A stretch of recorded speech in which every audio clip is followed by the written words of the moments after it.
Greg, hindi ko matatanggap ito. Sa susunod, bibigyan mo ako ng regalo. Hindi ko tatanggapin dahil hindi ko kailangan to. It's just Tek na matato mo. Kakainis na.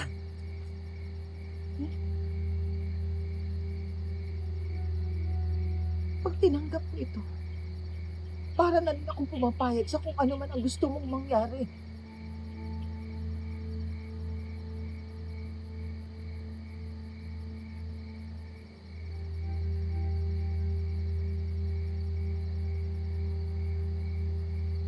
Wala akong nakikitang mali sa ginawa ko, Evelyn.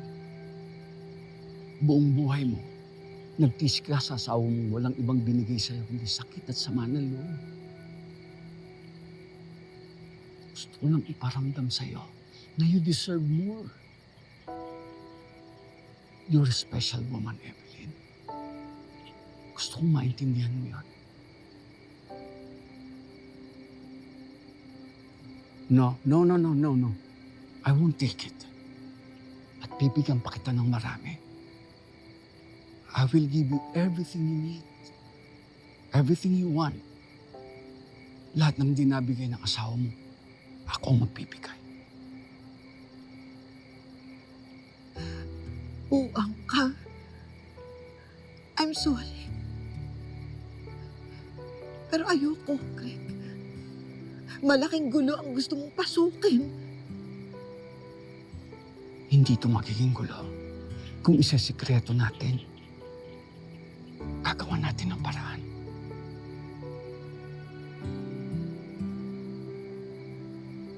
Ayoko nang magdagan ang problema ni Marge.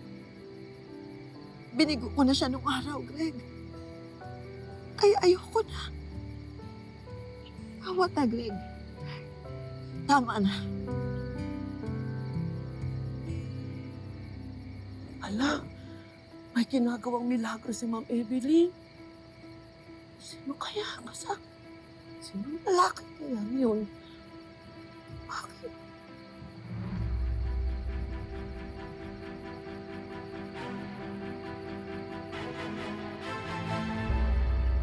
Are you sure you're okay? Kailangan natin ipatingin yan. Okay lang ako. Salamat sa pagsalo sa akin kanina. Actually, sobrang happy ko. Dahil parang bumalik yung dating Paolo.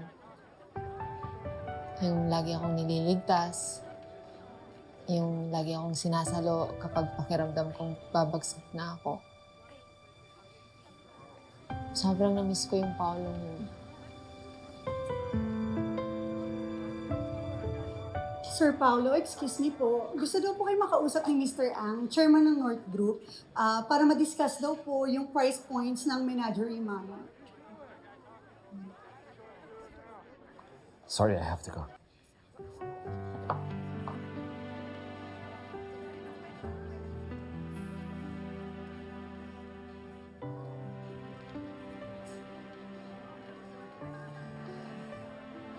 Ako, kapit na ko dito ganina, day. Nasakitan ba ka? Okay ra ko. Nagani walay aksidente na hitabo. Dili mo to aksidente. Magituyo mo to. Ha? Bakit? Magituyo to. Sinadya. Kitsa may mubuhat ani na ako. Si Tia. Sundan mo na lang yung sinabi ko. Bakit pa kailangan pang daming paliwanag? Ay, bahala ka. Gawin mo na yung assignments mo and then matulog ka na. Huwag ka na mag-waste ng time dyan kay Jasmine. Do you understand? Yes po, Mommy.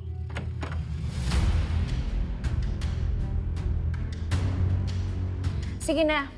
Bababa mo na ako at aasikasuhin ko pa yung mga clients ko.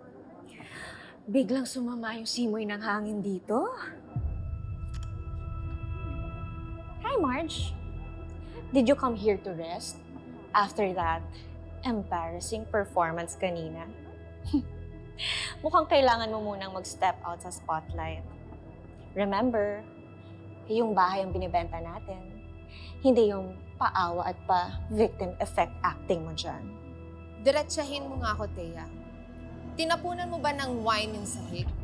Sinadya mo ba talaga akong mapahiya? Ako agad? Hindi ba pwedeng clumsy ka lang talaga? Lahat na lang talaga ng nangyayari sa'yong masama, sinisisi mo sa akin. You're accusing me na wala ka namang ebidensya. Wala. Nakita ni Mrs. Sutherland na may hawak kang wine glass. Natural! This is a party. Ang daming umiinom. Eh bakit sila hindi mo paghinalaan? It could be anyone. Yes, it could be anyone, but there's only one na galit sa akin. At ikaw yun. Kahit sa bahay, wala kang ibang ginawa kundi provoke ako. Palibhasa, obsessed ka na mapapagsak ako. Oh, wow! You're so full of yourself. Bakit naman kita pag-aaksayahan ng panahon? Hindi ko naman kasalanan kung hindi ka tumitingin sa nilalakaran mo. Nanadya ka talaga. Gusto mo talaga ng tulong?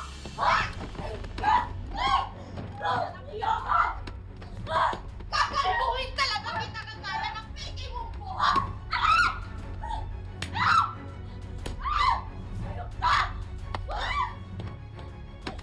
Bakit ang pinipilit ang ulo mo sa akin? Ikaw, bandita ka! Plastic ka! Kala mo!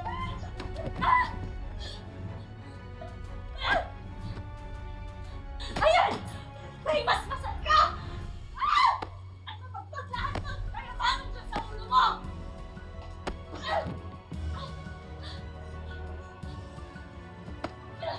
Kasi ka, maldita ka! Walang iyak ka!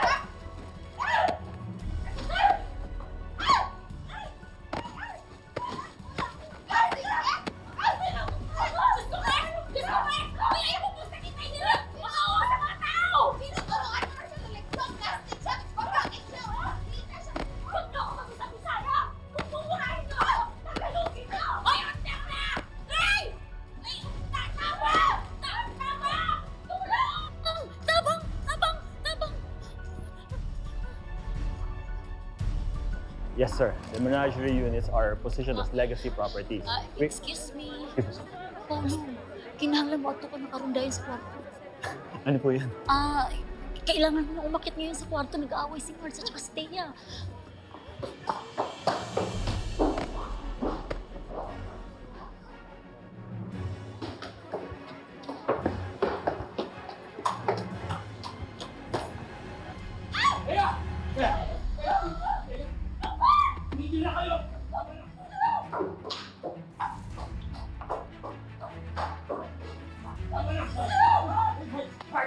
Tama na! Tama na!